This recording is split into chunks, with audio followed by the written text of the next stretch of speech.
The night had teeth. The kind of cold that didn't just sit on the skin but dug deep into bone, sharp and relentless. At the small town train station, the snow whipped sideways under the dim yellow glow of flickering lamps. The platform was deserted, save for Amelia, a nurse whose weary eyes told stories of exhaustion that words couldn't capture. She sat on a hard wooden bench, her thin hospital coat pulled tight across her frame, though it did little to protect her from the icy wind cutting through the air. Her shift at the city hospital had ended hours ago. 12 hours of non-stop emergencies, accidents from icy roads, children with fevers, and elderly patients struggling against pneumonia. By the time she stumbled out into the night, she was too late for her bus and barely caught the last train. Now, stranded at this lonely station after a delay was announced, she felt as though fate was testing her. Her breath came out in wide puffs, disappearing instantly into the darkness, and her teeth chattered uncontrollably. She tucked her hands under her arms, whispering softly to herself, "Just hold on a little longer, Amelia." But there was no warmth, no shelter, no friendly face. The station clock ticked loudly, each second dragging as if mocking her patience. The few shops nearby had closed hours earlier, their signs dark, windows shuttered. Snow piled higher at the corners of the platform, and the silence of the place was broken only by the occasional moan of the wind. Despite her shivering, Amelia's mind kept drifting back to her patients. The little boy with asthma who had smiled at her when she fixed his nebulizer.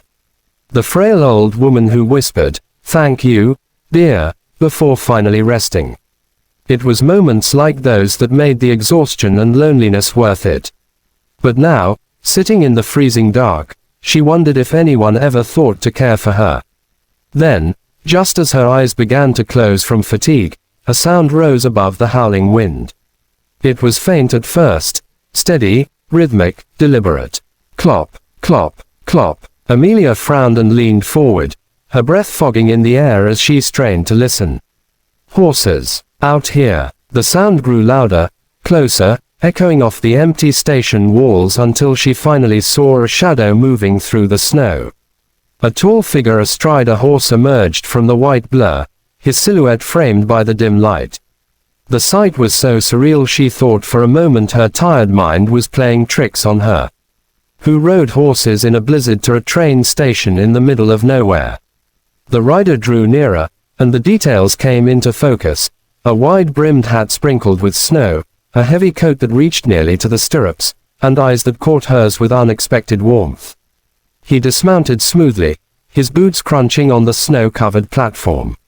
For a moment, he simply studied her, as though he was trying to understand why a woman like her would be left alone in such a place. "Ma'am," his voice rang low, deep, and steady against the wind, "you'll freeze to death sitting out here." Amelia's lips parted, but words refused to come. He looked like he'd stepped right out of a storybook, part guardian angel, part cowboy legend. And in that moment, shivering and speechless, Amelia knew her life had just shifted course in a way she couldn't yet explain.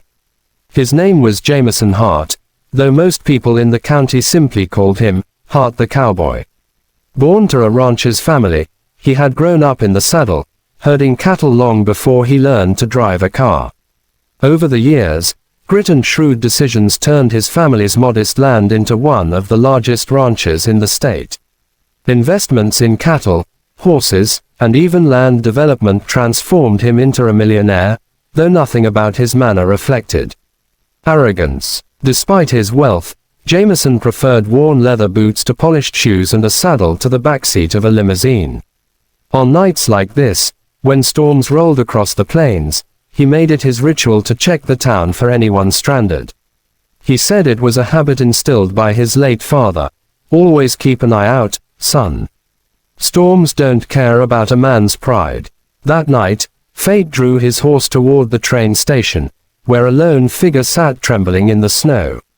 Amelia hesitated as he stepped closer, the crunch of his boots echoing in the hollow silence of the station. Her instincts as a nurse made her cautious. She had met enough strangers in the city to know that trust could be dangerous. Yet there was something in his steady gaze, something unspoken but reassuring. "You're shaken like a leaf," he said gently, shrugging off his heavy wool coat. Before she could protest, he draped it around her shoulders. The warmth was immediate, enveloping her like a shield against the night. Amelia exhaled in relief, though she still hugged her arms tightly, embarrassed by her vulnerability. "I'll be fine," she whispered, her voice hoarse from the cold. "The train will come soon." Jameson gave the empty tracks a knowing glance. "Not tonight, it won't. They'll keep it grounded till the storm clears. That could be hours, maybe till morning." Her heart sank at the thought of staying on that frozen bench until dawn. She bit her lip, torn between pride and the simple need for safety. "Let me take you somewhere warm," he offered, his tone calm but firm. "My ranch ain't far. Big fire, hot tea. You don't have to sit here and suffer." Amelia studied him for a long moment, her breath forming white clouds in the frigid air. She thought of her patients, how she always told them to accept help when they needed it. Why was it so hard for her to follow her own advice? Finally, she nodded faintly. Jameson's lips curved into the smallest smile as he helped her to her feet. He guided her toward his horse, a towering chestnut stallion that stamped its hooves impatiently in the snow. "This here's Duke," he said, patting the animal's neck. "He's steady, won't let you fall." Amelia's knees trembled, partly from cold, partly from nerves. She had never been on a horse before, but Jameson lifted her gently into the saddle as though she weighed nothing. He climbed up behind her, his presence solid and warm, his coat still wrapped snug around her. The ride through the storm was both terrifying and mesmerizing.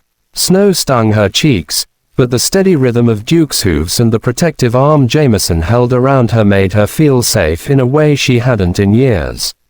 For the first time that night, she allowed herself to lean back, resting slightly against him. By the time they reached his ranch, Amelia was half asleep, lulled by the ride and the warmth of his body. The sprawling house glowed like a beacon against the dark landscape, smoke curling from the chimney. Inside, a roaring fire cast golden light across the wooden walls. Jameson settled her into a chair near the hearth, his voice soft as he handed her a steaming cup of tea he brewed himself. Amelia sipped slowly, her chilled fingers thawing against the mug.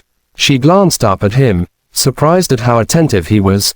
No assistant, no housekeeper fussing, just him, moving about with easy confidence. He wasn't like the wealthy men she had seen in hospital suits, who barked orders and looked at her as though she were invisible. No, Jameson Hart was different. He was grounded, sincere, protective without being overbearing. And as she watched him toss another log into the fire, Amelia realized she wasn't just warming from the storm outside. Something inside her heart was thawing too. The snowstorm that night lasted far longer than anyone expected. What Amelia thought would be a single evening of refuge stretched into days. Roads were blocked, the trains stayed frozen on their tracks, and the town seemed cut off from the world. For Amelia, those days at Jameson Hart's ranch became a turning point she never anticipated. At first, she worried about overstaying her welcome. She tried to help around the ranch, folding blankets, tidying the kitchen, even offering to cook. But Jameson only chuckled softly, saying, "You've done enough work. Savin lives in that hospital. Here, you're the guest. Let me do the rest." Still, Amelia found herself drawn into the rhythm of ranch life. She watched Jameson feed the horses in the biting cold, split firewood with easy strength, and brew coffee each morning like clockwork. What surprised her most wasn't the grandeur of the sprawling property, or the wealth he so clearly possessed. It was his humility. He spoke often of his late father, of the lean years before success, of the land he nearly lost before turning everything around. He never spoke with pride, only with gratitude. "Everything I got," he said one night as they sat by the fire, "comes from hard work and people who believed in me. Money don't mean much if you forget who you are." Amelia, listening with a blanket wrapped around her shoulders, felt something stir deep within her. For so long, she had lived in service of others, her patients, her family, but rarely allowed herself to dream of more. Jameson's presence made her wonder if she deserved something beyond duty. Something like belonging. Over the course of those stormbound days, they talked for hours. She told him about her childhood, about the nights she sat up with her little brother when he was sick, how that planted the seed that grew into her calling as a nurse. Jameson listened with an intensity that made her feel seen in a way she hadn't before. And in return, she listened to him. He spoke of horses with the same passion she spoke of medicine, of the land as though it were a living friend.